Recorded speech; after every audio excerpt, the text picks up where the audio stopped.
فعل امروز گهن رفتن. مصدر از مثلا رفتن اگه صرفش کنی ich gehe du gehst. در sie es geht.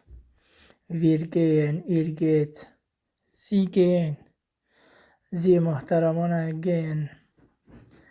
مثلا تو میگی من به مکتب میرم یا شما میگید من به مکتب میروم. ich gehe in die Schule. ich gehe in die Schule. من به مکتب میرم.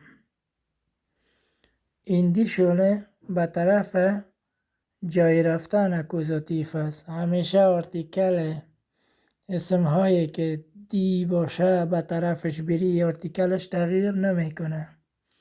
ich gehe in die Schule اکوزاتیف. حالا اگه میخوای داتیف بگویی میگی ich gehe. داتیف بگویی برش میگی که ich bin in der Schule.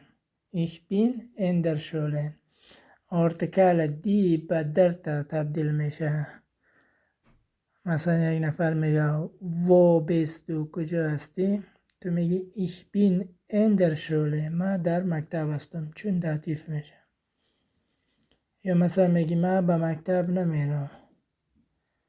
ich gehe nicht in die Schule. ich gehe nicht in die Schule. من به مکتب نمیرم. سوال میکنی کجا میری یا مکتب نمیری؟ gehst du nicht in die Schule?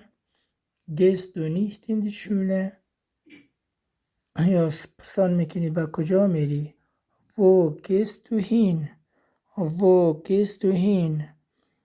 مثلا حالا تو میگی با کجا میری؟ gehst du آوردی. gehst du یعنی کت پا یک جای رفتن. اگه فارن بیه باز با بایسکل موتر و قطار.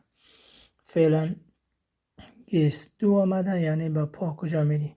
wo gehst du hin با کجا میری. warte auf mich. warte auf mich. warte auf mich منتظر ما باش. اگر مثال شکل آلمانی ترجمه کنی مرا منتظر باش. mich مرا. اما به زبان عامیانه خودمون منتظر من باش. اوکی درست است. ich warte auf dich.